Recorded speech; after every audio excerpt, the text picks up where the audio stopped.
합독하신 하나님의 말씀은 출애굽기 8장 1절 말씀입니다. 출애굽기 8장 1절 말씀 한 절입니다.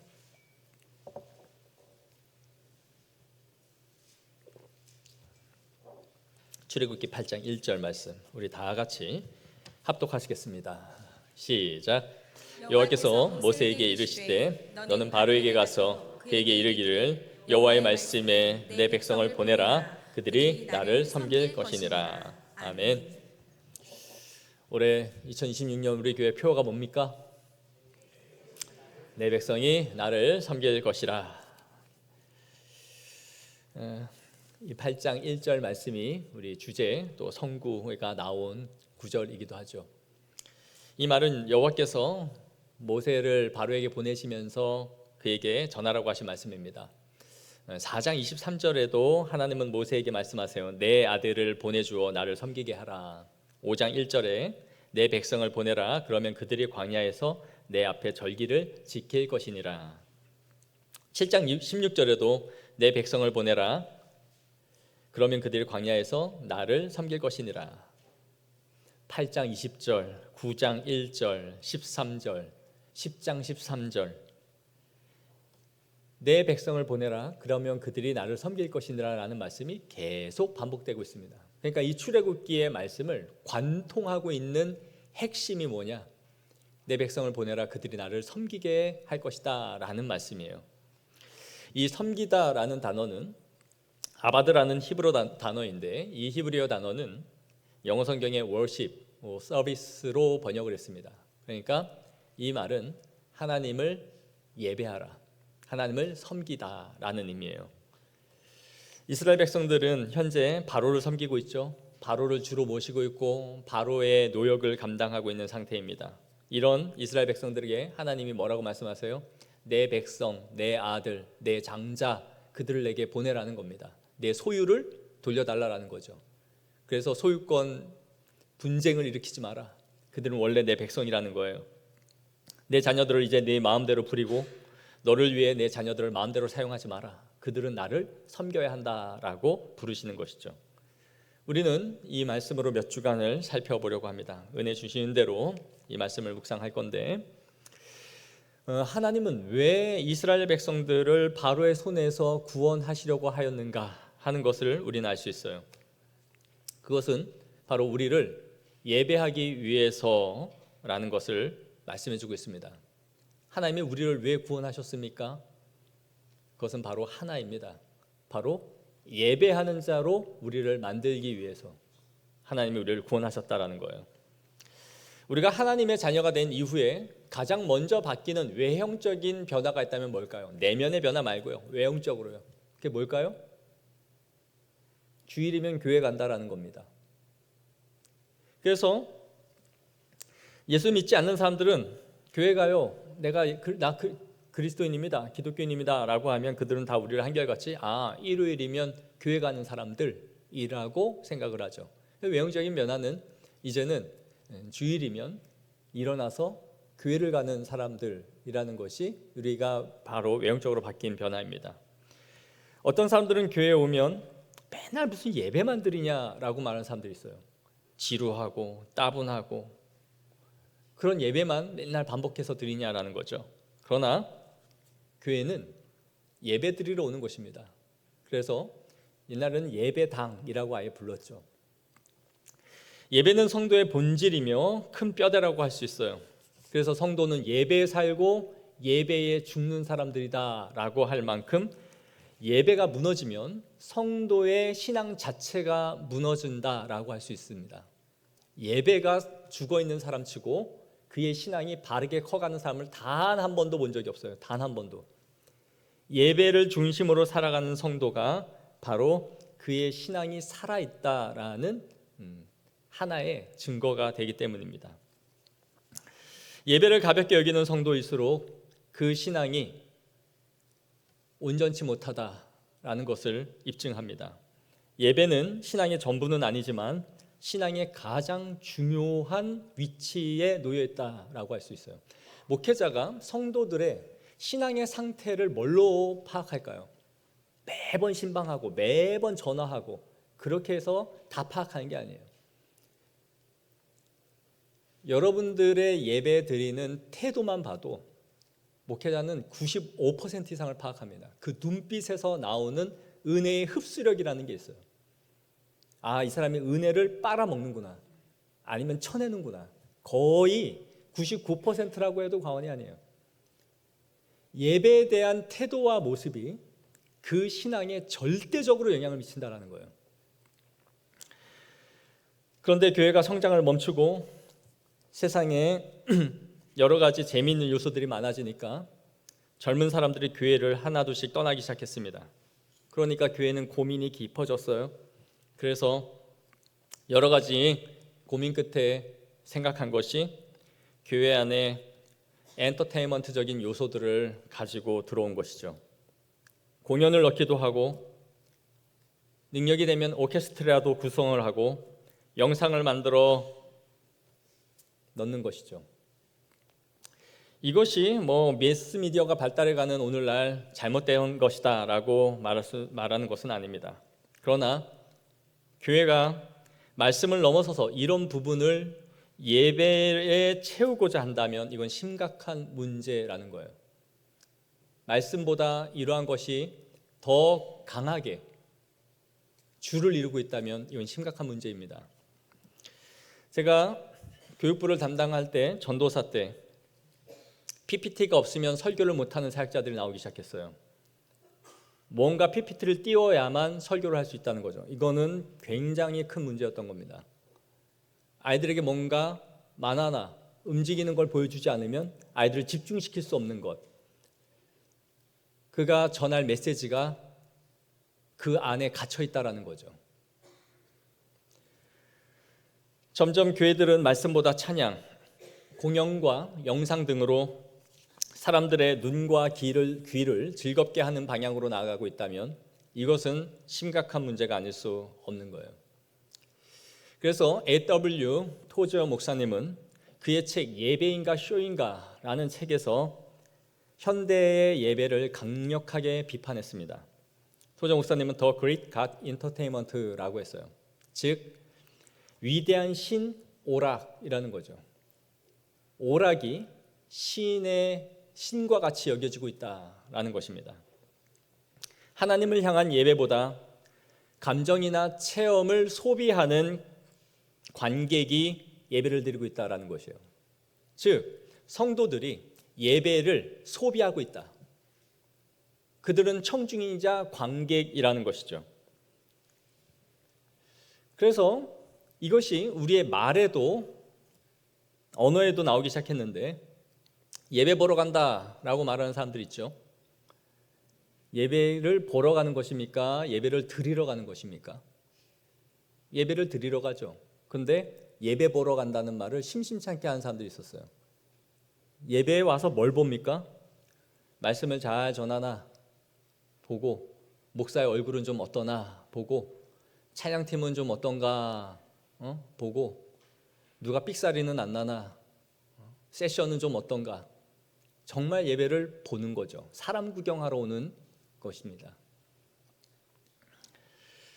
사람들의 예배에 대한 의식이 이렇게 바닥을 치다 보니 설교자도 성경을 해석하고 그 의미를 밝히는 데 힘쓰기보다는 개그, 사람들을 웃기고 세상 돌아가는 이야기, 가십거리로 설교들을 채워가면서 사람들의 귀를 즐겁게 하기 시작한 것이죠.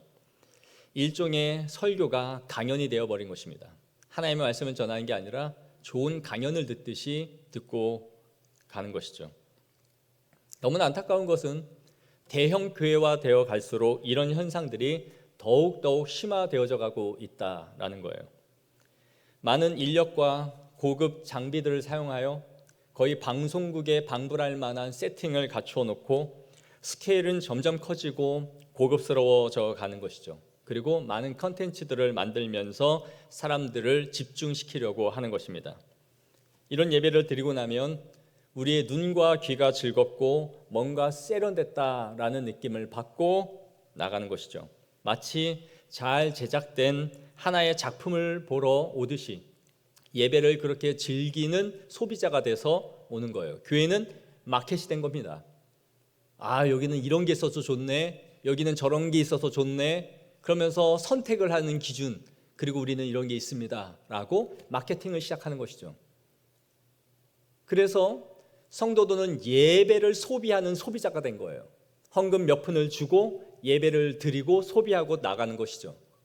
이것이 대형화된 교회에서 일어나고 있는 모습인 것입니다. 교회는 계속해서 쇠퇴를 하자 다양한 시도들을 해서 교회로 나가는 사람들을 막고 세상 사람들이 이질감 없는 교회를 접하면 좋겠다라는 발상을 하기 시작했어요. 그래서 구도자 예배라는 것을 만들었습니다. 즉 하나님을 알지 못하는 비신자들이 교회에 왔을 때 그들이 전혀 불편하지 않고 이해하기 쉽게 거부감이 없이 말씀을 전하자라는 것이었어요. 그래서 그들이 생각한 것은 성경적인 용어들을 빼자라는 거죠. 은혜니, 거룩함이니, 죄사함이니, 구속이니, 예수님의 인성이니, 신성이니, 삼위일체와 같은 이런 우리들만 아는 용어들을 싹 다 빼자, 가급적 피하자, 이런 것을 최소화시키자라는 겁니다. 사람들이 알아들을 수 있는 말로 설교를 만들어내자라는 것이죠. 생각과 발상은 매우 그럴듯해 보였습니다.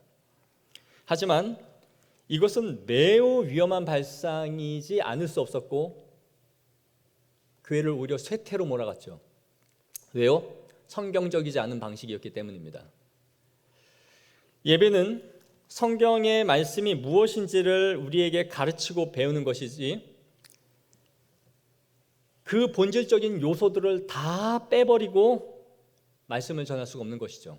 그것은 여러분들이 대게 한 마리를 사서 게살을 다 뺀 다음에 껍질을 빻다가 그 껍질로 음식을 만들어 보겠다는 것과 다르지 않아요.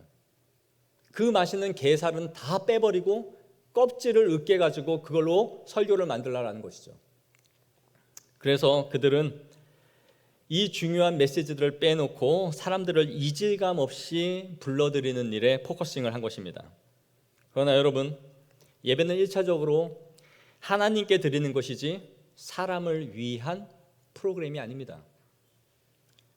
구원받은 하나님의 백성들이 구원을 받은 것에 대한 감사와 기쁨에 못 이겨서 하나님을 찬양하고 기도가 그 구속의 은혜에 감사함으로 드러나는 것이에요. 그리고 설교자는 이 복음의 광휘를 선포함으로써 세상에서 줄 수 없는 기쁨을 보게 하는 것이 설교자의 가장 큰 중요한 역할인 거예요. 온전한 복음이 성령의 만지심을 통하여 그들의 마음을 바꾸는 것이지 복음의 내용을 다 축소시키고 그들을 불편하지 않게 하고 거부감 없이 만들어 놓으면 사람들이 아하, 불편하지 않아서 나는 교회 다니고 싶어라고 사람들의 마음을 만들어 놓는 게 아니에요.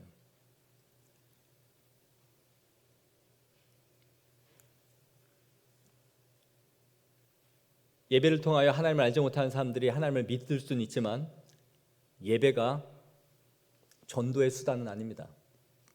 구약의 예배를 생각해 보십시오. 이방인들은 성전에조차 들어올 수가 없었어요. 그 얘기는 뭡니까? 배제되어 있었다라는 거예요. 하나님의 선님만이 하나님의 예배를 드릴 수 있었다라는 거예요. 하나님이 오늘 본문에도 수많은 애굽 사람들에게 너희가 나를 섬기라고 말하지 않아요. 이스라엘 백성들에게만 너희가 나를 섬기라, 워십, 서비스하라 라고 요구하고 있다는 거예요. 그러니 예배의 본질은 하나님의 백성들에게 주어진 것이지 하나님을 알지 못하는 자들을 구원을 위한 수단으로 프로그램으로 사용하는 것이 아니에요. 예배는 1차적으로 하나님이 받으시는 하나님의 영광을 돌려드리는 가장 중요한 것이 예배인 것입니다. 또 열린 예배라고 하여 형식과 질서와 전통에서 벗어난 자유로운 예배들을 만들어내기 시작했습니다. 이런 예배는 찬양이 주를 이루고 워십과 간증으로 가득 채워져서 기존 예배의 형식들을 탈피하고 벗어버리겠다라는 시도였습니다.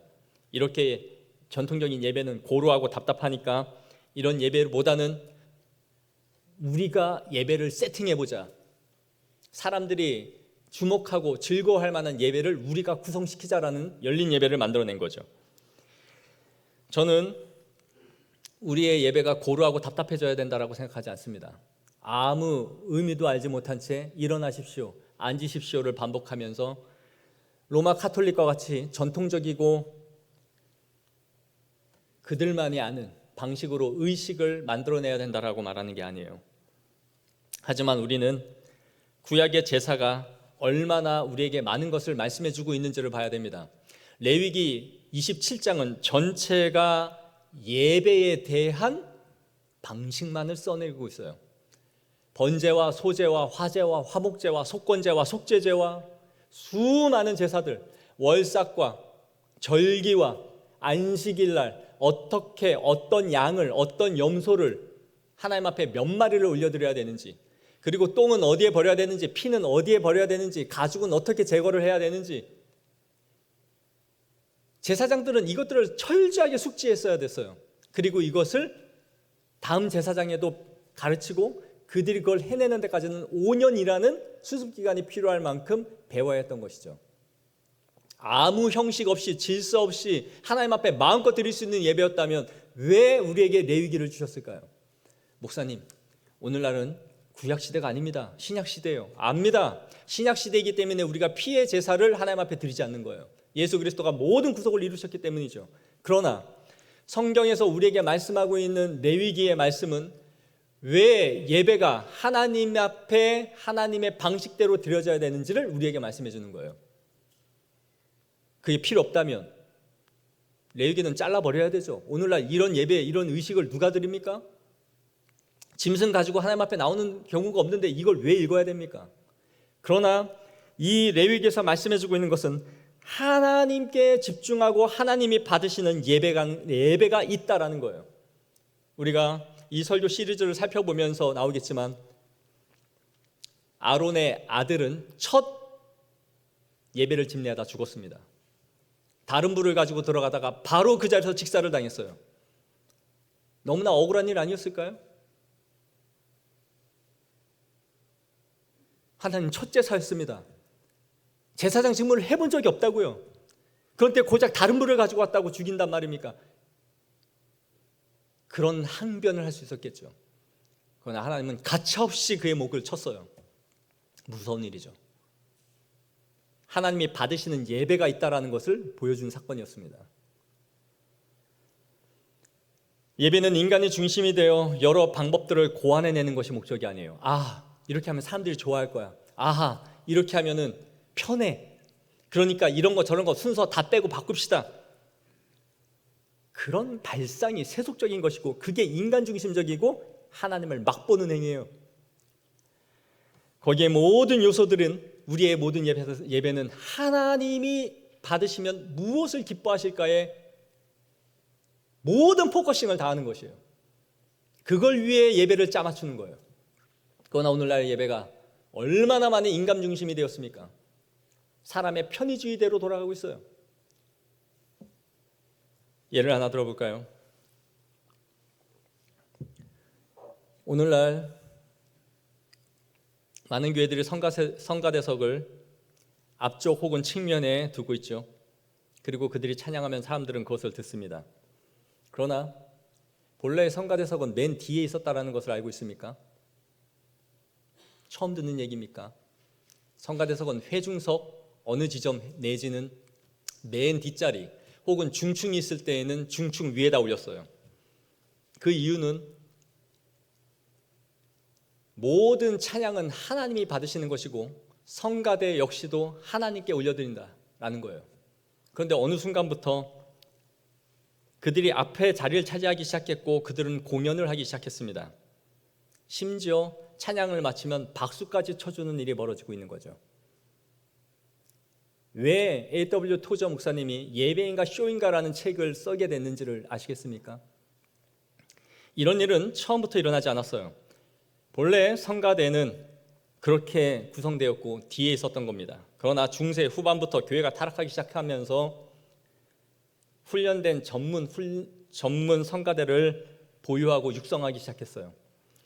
그리하여 그들은 기교와 테크닉을 겸비한 자들이 회중과 분리된 다른 성가대석을 마련하기 시작했고 그들이 앞자리를 채우기 시작한 것이죠. 그리하여 그들이 예배의 한 일부를 차지한 거예요. 오늘날 보십시오. 수십 명 혹은 큰 대형교회는 100여 명의 기라성 같은 솔리스트를 세우고 오케스트라를 구성하여 앞에서 찬양을 하죠. 사람들은 그걸 들으면서 감상을 하는 겁니다. 자, 보세요. 우리가 이렇게 연습했습니다. 대단하죠. 지휘가는 교수고요. 소프라노는 어느 모 대학 교수입니다. 알토, 바리톤 다 있습니다. 그리고 사람들은 그걸 보면서 박수를 쳐주죠.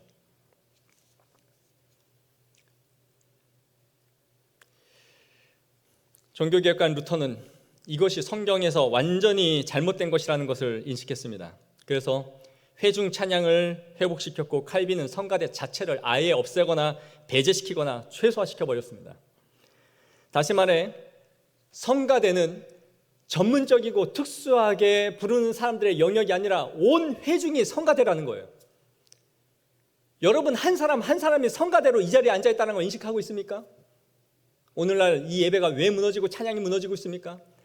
앞에는 엄청난 세션과 찬양 사역자들이 자리를 채우고, 그들이 소리를 높이면 앰프의 소리가 다 덮이고, 여러분들은 목소리를 내리깔고 부르든 안 부르든 핸드폰을 만지작 거리면서 앉아있다가 설교자가 나오기까지 딴짓을 하고 있죠. 목소리를 담아 내 영혼을 담아 심령 깊은 곳에 나오는 찬양의 곡조의 기도로 하나님 앞에 올려드리는 찬양이 없어지기 시작한 거예요. 왜요? 앞에서 모든 사람들이 다 하고 있으니까요. 내가 성가대가 아닌 거예요. 그래서 회중의 찬양은 묻혀버렸고 앰프와 찬양과 기교가 넘쳐나는 찬양으로 바뀌어버린 것이죠. 특별한 누군가가 공연을 하는 것으로 바뀐 겁니다. 그러나 우리가 참된 예배자라는 것, 우리가 우리의 목소리로 하나님이 찬양받기를 원하신다라는 것을 기억해야 됩니다. 열린 예배를 하여 질서와 형식과 전통을 다 없애버리고 우리가 예배를 세팅하고 구성하자. 뭐를 바꾸고 뭐를 새롭게 해야 됩니까?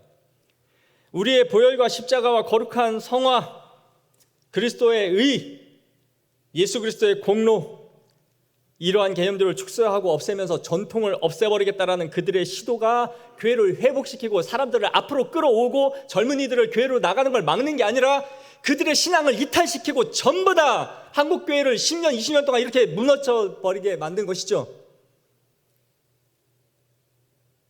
100% 실패한 겁니다. 그래서 누가 어떤 영혼이 살아났습니까? 그래서 젊은이들이 누가 교회를 채웠습니까? 그들은 앞에 나가서 손이나 뻗고 부처 핸섭 이러고 앉아있고 예배당이나 콘서트나 구분이 없는 망징창으로 만들어버린 것이죠. 그래놓고 은혜 받았어, 눈물 좀 질질 짜고 와가지고 수련회 갔더니 이렇더라. 뭘 봤습니까? 세상에 있는 문화가 교회 안으로 들어와서 거기에 대해서 감동을 받은 거죠. 와, 교회도 이런 문화가 있구나. 교회도 고루한 곳은 아니야. 드럼 치고 일렉 치고 난리가 났어.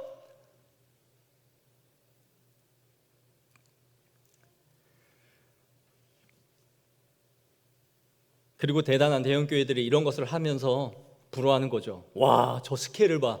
우린 언제쯤 저런 걸 할 수 있지? 우리도 저렇게 돼야 될 텐데. 간혹가다 어떤 분이 저한테 묻습니다. 우리 교회는 왜 성가대가 없습니까?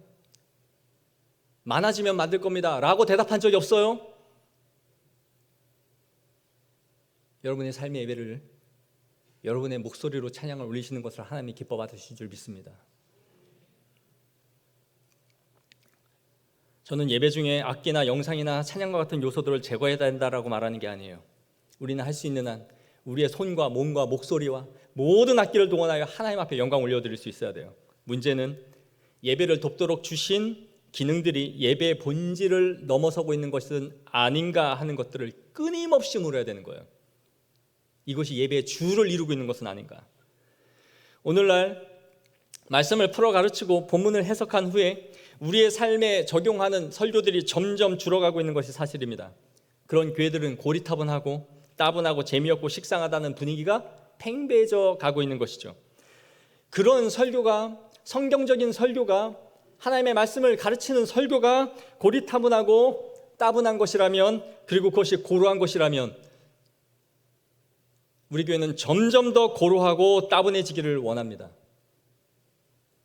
성경적인 하나님의 말씀의 선포가 재미없고 지루한 것이라면 저는 더 재미없고 지루해지기를 원합니다.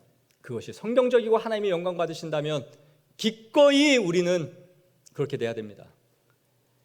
그래야 참된 예배자들만이 이 자리를 가득 채우기를 원해요. 우리 교회 가면 볼 것 없다, 들을 것 없다, 하나님의 말씀에는 없다. 하나 더 했다면 잘생긴 목사는 있죠. 그러나 화려하고 대단한 건 없다. 예수님의 말씀을 기억해 보십시오. 너희가 왜 광야에 나갔느냐? 화려한 옷을 입는 사람을 보기 위해 나갔느냐? 세례 요한은 가장 남루한 옷을 입고 있지 않았습니까? 그런 자들은 저 궁에 가야 있느니라.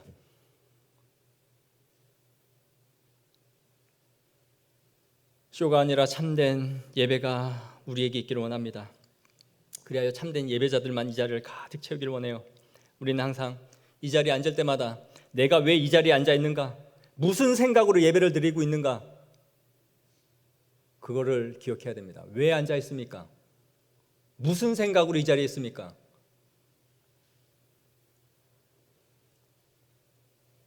저 스스로에게도 항상 물어요. 넌 설교하려고 이 자리에 있냐? 아니요. 예배자로 있는 겁니다. 예배자로 찬양하고 예배자로 설교를 합니다. 주님이 말씀하시는 그 말씀을 내가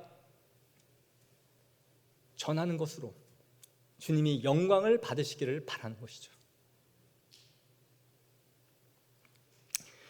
우리가 이런 예배를 드려서는 안 되는 이유가 있습니다. 첫째, 우리를 구원하신 목적에 철저하게 위배되기 때문이에요. 오늘 말씀대로 우리를 예배하기 위하여 우리를 부르셨다라고 말씀하고 있습니다. 예배는 하나님을 대상으로 하는 것이며 하나님의 존전 앞에 서는 것이에요. 절대로 사람을 중심으로 예배를 드리지 않습니다. 사람의 주인공이 되는 예배는 없어요. 에베소서 1장 4절 6절 말씀을 우리 다 같이 한번 읽어보겠습니다. 시작. 곧 창세전에 그리스도 안에서 우리를 택하사 우리로 사랑 안에서 그 앞에 거룩하고 흠이 없게 하시려고 그 기쁘신 뜻대로 우리를 예정하사 예수 그리스도로 말미암아 자기의 아들들이 되게 하셨으니 이는 그가 사랑하시는 자 안에서 우리에게 거저 주시는 바 그의 은혜의 영광을 찬송하게 하려는 것이라. 아멘. 우리를 그분이 기뻐하시는 뜻대로 자기의 아들들이 되게 하게 하신 이유가 무엇이냐? 그의 은혜의 영광을 찬송하게 하려고 했다. 에베소서 1장 13절 14절 말씀도 보겠습니다. 시작.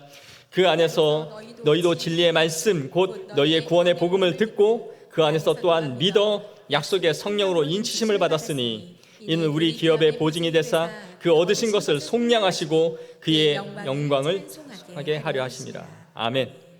복음을 듣고 우리를 씻어 무엇을? 그의 영광을 찬송하게 하려 합니다. 이사야 43장 21절도 말씀합니다. 이 백성은 내가 나를 위하여 지었나니 나를 찬송하게 하려 합니다.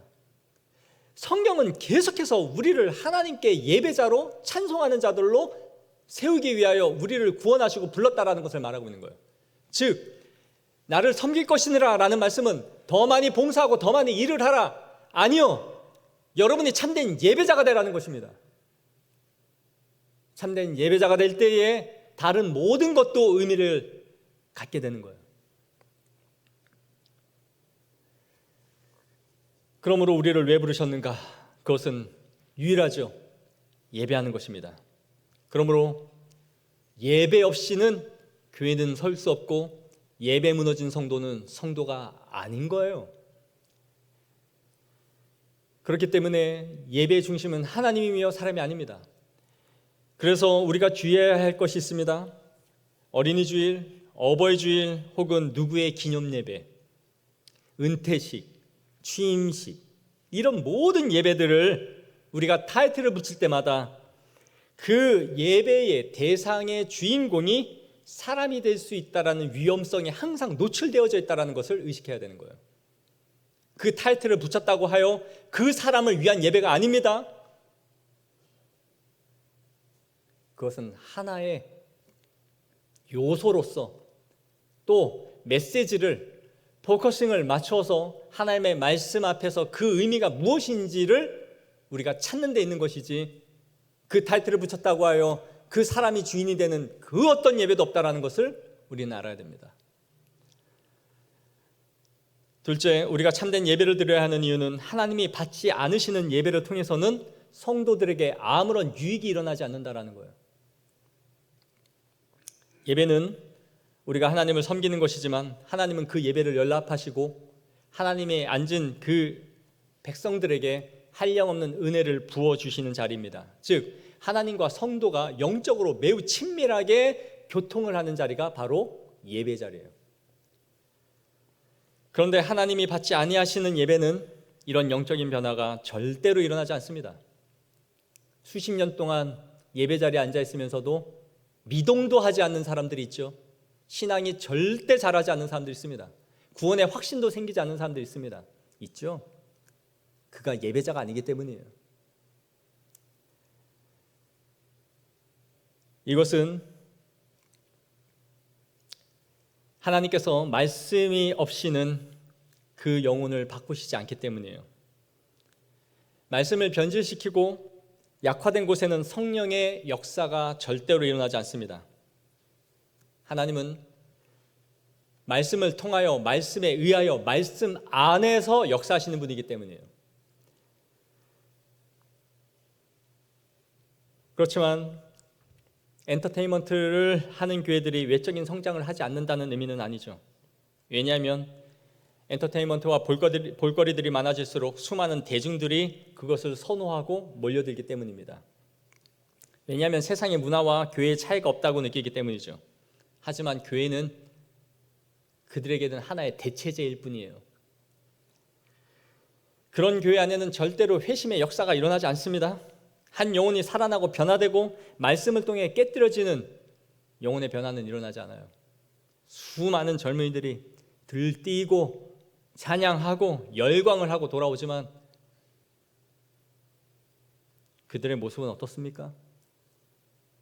대형교회에서 1차에서 7부까지 예배를 드리고 성도들이 우르르 수천 명씩 쏟아 나가지만 그들은 나가서 뭘 하는 겁니까? 과연 말씀에 변화되고 감동을 받아서 이 세상에서 말씀으로 살아보겠나라고 그렇게 나갈까요? 아, 예배 끝났다, 맥주나 한잔 마시자, 그런 인간들도 있을 거란 말이에요. 이제 모임 됐으니까 친구 만나러 가야지, 오늘 저녁에 약속 있어. 예배 1시간 달랑 드리고 나머지는 4시간으로 쓰는 게 과연 안식일을 제대로 지켰다라고 말하는 것일까요? 그거야말로 율법주의예요. 그게 율법주의예요. 예배 1시간 드렸으니 내 의무는 끝났다, 이제 나머지는 쉬어도 되잖아, 내 마음대로. 그게 율법주의라고요.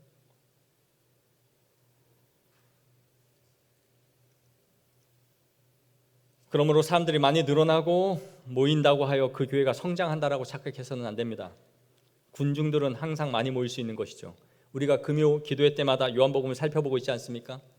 예수님을 따르는 얼마나 많은 무리들이 있었습니까? 그러나 요한은 제자와 무리로 그것을 극명하게 구분해 놓고 있죠. 제자들은 하나님의 말씀을 따라 삶을 바꾸는 사람들이지만 무리들은 항상 기적을 쫓는 사람들입니다. 기적을 쫓는 사람들이 뭡니까? 화려하고 대단하고 스펙타클한 것, 사람들이 보지 못하는 무언가가 그들에게 일어나서 그들의 마음을 사로잡아야 아하, 여기 뭔가 일어나고 있다, 이런 사람들이죠. 그러나 예수님이 기적을 행하지 않으니까 그들은 어떻게 합니까? 말씀은 다 쳐내면서 다 떠나가죠. 제자라고 말은 시작했지만 제자가 아니었던 거예요. 그들은 그냥 무리들이었던 거죠. 어중이 떠중입니다. 어중이 떠중이. 무리와 제자가 교회 안에 항상 공존하고 있었고 예수님을 따르는 자들 안에도 항상 그들이 있었다라는 것이죠. 그러나 요한복음에서 요한은 그것을 극명하게 나누고 있어요. 떠나가는 자들과 예수 그리스도 안에 있는 자들이죠. 생명의 말씀이 여기 있사오매 우리가 어디로 가오리까? 너희도 가겠느냐? 생명의 말씀이 있사오매 우리가 어디로 가겠느냐? 다 떠나가는 무리를 보면서 제자들에게 던진 말씀이죠. 너희도 갈래? 아니요, 우린 갈 수 없습니다. 성경은 항상 말씀으로 우리를 체질하여 알곡과 쭉정이를 가려내는 것입니다. 오늘날도 제자가 되지 않은 채 교회를 그렇게 오고 가는 수많은 사람들이, 무리들이 있다라는 것을 우리는 알고 있지 않습니까? 교회는 이제 더 화려해지고 멋있고 많은 시설들을 갖추고 심지어 유명한 연예인들과 고위급 인사들 가운데서도 크리스찬들이 점점 많아지고 있죠. 하지만 교회의 힘과 영향력은 왜 이렇게 점점 줄어들고 있는 것일까요? 기독교는 1세기까지만 해도 전체 로마 인구의 1%가 되지 않았습니다. 추정에 의하면 약 0.01%였다라고 봐요. 그 수는 있으나 마나한 수였죠. 그리고 250년경에 이르렀을 때에 그 수가 로마 인구의 약 1%에서 2% 사이였다라고 보는 겁니다. 그러나 그들의 영향력은 강력했어요. 로마의 원론도를 바꿀 만큼 그들의 삶으로 신앙을 드러냈던 것이죠. 지금은 어떻습니까?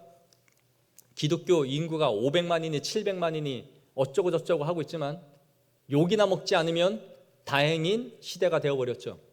어디 가서 저 교회 다닙니다, 그리스도인입니다 말하지 않죠?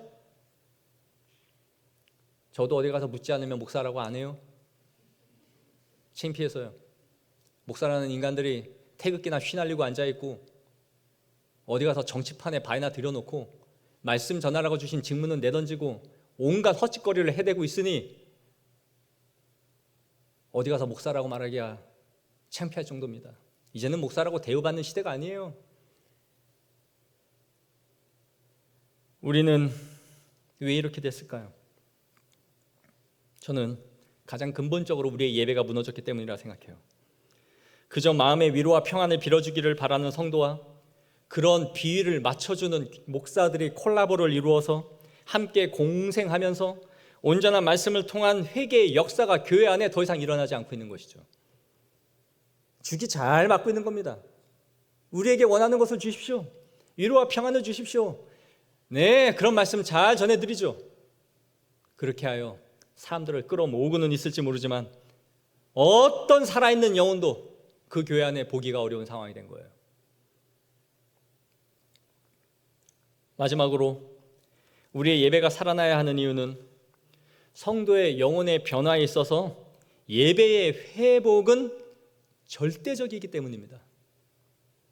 예배의 회복 없이 여러분의 신앙이 올 한 해 성장하고 변화될 것이라는 기대는 전혀 하지 마십시오. 절대로 일어나지 않을 겁니다. 예배의 회복만이 여러분의 신앙이 하나님 앞에 고양될 수 있는 것이에요. 참된 예배는 반드시 영혼을 변화시킵니다. 이건 절대적이에요. 12월에 여러분에게 추천 도서로 드린 존 파이퍼 목사에게 묻다라는 책에서 혹시 읽어보셨습니까? 안 읽고 있는 거 다 알고 있습니다만 끊임없이 올려드리고 있습니다. 존 파이퍼 목사에게 묻다라는 이 책에서 존 파이퍼 목사님은 다음과 같이 말했어요. 위에 보시죠. 각 절마다 주회에 설교함으로써 세심한 성경 읽기의 본을 보여주는 훌륭한 교회에 소속되라. 주마다 달마다 해마다 10년마다 끊임없이 하나님의 말씀의 설교를 통해 양육받는 것만큼 성경 전체를 파악하는 데 도움이 되는 것은 거의 없다. 당신의 목사님이 성경 본문을 설교하고 그 의미를 설명하는 방식으로 말씀의 설교를 듣는다면 당신 인생의 수십 년이 영광스럽게 변화될 것이기 때문이다. 여러분의 영혼이 성장하는 데 있어서 하나님의 말씀을 풀어 가르치는 예배의 설교가 얼마나 지대한 영향을 미치고 있는지를 말해주는 것이죠. 그리하여 존 파이퍼 목사님은 심지어 당신의 교회가 그렇게 말씀을 전하고 있지 않다면 그 교회를 떠나라고까지 말했습니다. 그 교회를 떠나야 된다. 그 이유는 한 영혼의 성장이 일어날 수 없기 때문입니다. 저는 올해 위임식을 받을 것이고 앞으로 이 교회를 이 방향으로 이끌어갈 겁니다. 우리의 예배가 온전해지기를 계속해서 기도할 것이고 여러분의 영혼이 한 사람도 낙오됨이 없이 참된 예배자가 되는 일에 힘쓸 것이며 그러지 않는 성도들을 닥달할 것입니다. 달달 볶을 거예요. 예배 드리십시오. 그런 예배 태도로는 아니 됩니다. 여러분들에게 제가 면담을 신청한다면 그 사람은 예배 시간에 잘 조는 사람일 겁니다. 사랑하는 성도 여러분, 우리의 예배를 점검해 봅시다. 예배는 수십 년의 신앙생활 동안에 형식은 남아있을 수 있습니다. 그러나 경건의 모양은 있으나 능력은 없을 수 있는 거예요. 경건의 외형과 모양은 신앙생활을 하면 할수록 점점 생기는 거예요. 듣는 찬양은 누구나 따라할 수 있는 것이고 기도도 들은 풍월대로 읊어댈 수는 있는 거예요. 그러나 기도의 능력과 경건의 능력과 예배의 능력은 없이 신앙생활을 할 수 있다는 것을 기억하십시오. 그건 무서운 일입니다. 우리의 예배가 식상해지고 피상적이며 멍을 때리고 잡생각으로 무너지도록 우리는 절대로 내버려 두어서는 안 됩니다. 내 예배가 무너지고 있다면 내 신앙이 좀먹고 있고 죽어가고 있구나라는 것을 빨리 깨닫고 하나님 앞에 돌아오셔야 됩니다. 사랑하는 성도 여러분, 올 한 해 우리의 예배가 하나님을 섬기는 것이 무엇인지를 진정으로 알기를 원합니다. 예배의 변화는 여러분의 삶의 변화의 시작일 뿐만 아니라 여러분의 신앙을 풍성하게 하며 하늘의 은총을 받는 엄청나게 중요한 복이에요. 왜냐하면 안식일을 거룩히 지키라, 이 날을 하나님의 복되게 하셨기 때문이에요. 하나님의 복의 창고를 열어놓고 우리에게 복을 주시려고 기다리시는 시간이 이 시간이기 때문이에요. 예배에 실패한 자는, 이 예배를 실패한 사람들은 절대 그 복을 누리고 하나님 앞에 살아갈 수 없기 때문인 것입니다. 사랑하는 성도 여러분, 2026년 우리의 예배가 다시 살아나고 이 예배 시리즈를 통하여 내 심령이 하나님과 온전한 초점을 맞출 수 있는 그 예배가 되어지기를 축복합니다. 기도하겠습니다. 하나님,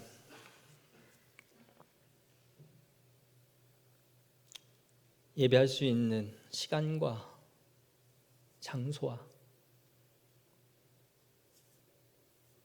예배자로 불러주신, 구원의 은총을 베풀어 주신 이 은혜가 얼마나 귀한지를 우리가 매일매일 생각하게 하옵소서. 지금도 예배의 자유가 없고 성경을 갖고 있다라는 이유만으로 사지가 찢기고 온 가족이 죽임을 당하는 이 피비린내 나는 영적 싸움을, 혈투를 벌이면서 신앙생활을 하고 있는 수많은 지구촌 곳곳에 우리의 지체들이 있다라는 것을 생각할 때에 우리의 무너진 예배는 부끄러울 뿐만이 아니라 하나님 앞에서 주님이 우리의 죄를 물으신다면 가히 입을 벌려 하나님 앞에 용서를 구하기조차 힘들 만큼 우리가 하나님 앞에 무너져 있는 우리 자신을 보게 됩니다. 자비로우신 하나님 아버지, 우리가 예배가 다시 한번 살아나는 것을 경험하게 하옵소서. 영과 진리로 예배하는 것이 무엇인지를 알게 하사 아버지, 우리 2026년 이 새해가 기점으로 하여 하나님을 향해 타오르는 거룩한 예배가 되게 하옵소서. 참된 예배자만이 앉아서 온전한 예배를 드릴 수 있는 교회가 되게 하옵소서. 예수 향기 날리는 교회 되게 하옵소서. 주님이 흡양하시는 예배 되게 하옵소서. 주님만 영광 받으시는 그 예배를 우리가 항상 바라보기를